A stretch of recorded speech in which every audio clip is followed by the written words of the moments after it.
Doutora, eu fiz um ultrassom transvaginal de rotina e lá tá escrito que eu tenho mioma. E agora? O que eu preciso fazer? Preciso operar? Preciso tomar remédio? Vou perder meu útero? Você também já se deparou com esse tipo de situação? Vamos conhecer um pouquinho mais sobre o que é mioma e como que a gente faz o tratamento certo.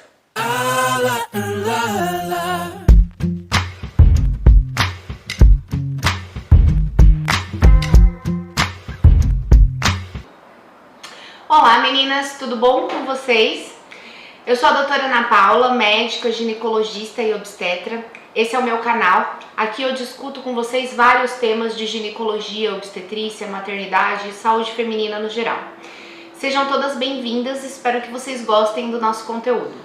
Hoje eu vou falar com vocês sobre um tema que é muito comum, mas assim, eu acho que é a coisa mais comum nos consultórios, né? A miomatose uterina. É comum as pacientes fazerem exames de rotina, tipo ultrassom, transvaginal, e descobrirem que tem mioma. E aí fica aquela dúvida, né? O que é o mioma? Ele pode causar uma doença maligna? Ele é grave? Ele não é? Precisa ser tratado? Então eu resolvi falar um pouquinho com vocês sobre isso hoje. O mioma nada mais é do que um tumor, ele é um nódulo sólido, porém benigno, tá? Então mioma nunca é maligno. É o que eu falo para as minhas pacientes. Mioma não é câncer. O mioma é um tumor benigno. Então a primeira coisa que eu faço é despreocupar as pacientes. Segundo ponto importante do mioma, ele é extremamente comum. Então a gente sabe que hoje mais de 80% das mulheres que estão em idade fértil, o que é idade fértil, né? São aquelas mulheres, ou a menacne que a gente fala, são as mulheres que estão entre a primeira e a última menstruação.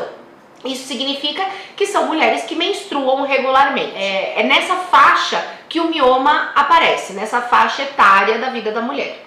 E mais de 80% das mulheres vão apresentar mioma em algum momento da vida. Certo.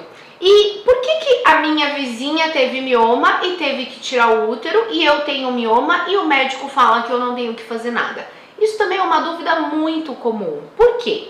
Porque as pacientes, né, elas englobam o mioma como uma coisa só. Mas na verdade, esses tumores benignos, eles variam muito, tanto em posição, em quantidade e na localização que eles estão no útero, certo? Então, aqui eu fiz um desenho para vocês, que não tá assim muito excelente, mas é o desenho de um útero, tá? A gente pode ter o mioma basicamente em 3 localizações diferentes. Aqui é a camada mucosa do útero. Essa camada é a camada onde tem o endométrio. O endométrio é a parede do útero que descama na menstruação. Aqui a gente tem o músculo do útero, tá?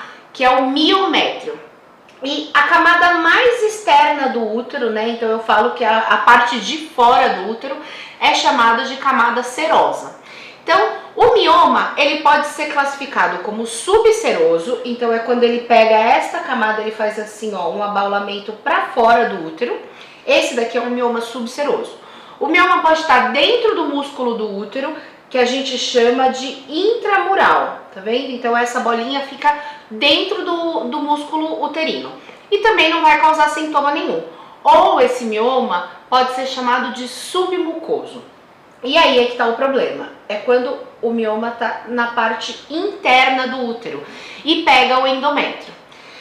Normalmente, quando o mioma é submucoso, em mais de 50% das vezes, a paciente cursa com um sangramento importante. Então, as pacientes que têm sintomas de mioma, porque a maioria não vai sentir nada, só vai descobrir ele em um ultrassom de rotina, mas as pacientes que têm sintoma, o sintoma principal é o sangramento tipo hemorragia. Então, são pacientes que sangram muito durante o período menstrual. E aí, sim, que a gente realmente precisa fazer alguma coisa para intervir. Então, ou a gente vai fazer uma cirurgia, ou a gente vai tentar... aí existem inúmeros tratamentos indicados e os tratamentos vão depender também de acordo com a idade da paciente, o desejo reprodutivo ou não. Então tem aquela paciente que prefere preservar o útero porque quer engravidar, tem a paciente que já tem a prole constituída, que a gente fala, então paciente que já teve os filhos e pode fazer uma cirurgia ou alguma coisa mais invasiva, uma retirada de útero, uma ablação, enfim. Então, existem inúmeros tratamentos e esses tratamentos eles são indicados individualmente, tá? Então, varia de acordo com o estado de saúde da paciente, o desejo reprodutivo da paciente, o desejo ou não de intervir da paciente, certo? E uma outra causa, né? Um outro grande problema que o mioma pode trazer para a vida da mulher é o aumento do volume uterino, tá? Então, igual eu falei para vocês, esse tumor benigno, ele pode ter vários tamanhos diferentes. Então a gente pega, né, e geralmente eles são múltiplos. Então uma paciente que tem mioma, tem muitos miomas, né? Ela nunca vai ter um só. É muito raro que ela tenha um só. E aí esses miomas, eles podem crescer, tá? Por estímulo hormonal ou não, eles podem ir crescendo. E aí às vezes eles crescem muito e eles deformam o órgão, né? Eles vão deformar o útero. Então eu tenho pacientes que têm miomas com mais de 15 centímetros, né? E aí qual que é o grande problema disso? Se você tiver um mioma de 15 centímetros que tiver subseroso nessa localização ou intramural, você não vai ter hemorragia, mas o seu útero vai crescer demais e aí ele vai comprimir outros órgãos abdominais. Então às vezes a paciente não vai ter sintomas uterinos, ela vai ter algum sintoma, tipo uma constipação intestinal, uma dor ao urinar. Então ela tem sintomas de órgãos adjacentes, né? Porque o mioma cresceu demais e está comprimindo esses órgãos. Nesses casos, a gente também precisa fazer tratamento. Então, normalmente, a gente trata o mioma em duas ocasiões especiais, né? Quando ele está deformando o útero, ou aumentando esse útero a ponto de causar sintomas e compressão de órgãos adjacentes, né, órgãos vizinhos, ou quando essa paciente tem uma hemorragia importante. Na maior parte das vezes, eu imagino que muitas de vocês que estão assistindo esse vídeo, vocês não têm nenhum desses sintomas, mas mesmo assim tem um mioma. Então não fiquem preocupadas. O que o médico falou para vocês, que você só precisa acompanhar esse mioma, é verdade. Então as pacientes que não têm sintoma, né, que não se incomodam e que não têm problemas, né, gerados pelo mioma, elas vão conviver com eles até o momento da menopausa, né? Então todo ano a única coisa que a paciente tem que fazer é uma avaliação anual e ir acompanhando esses miomas, certo?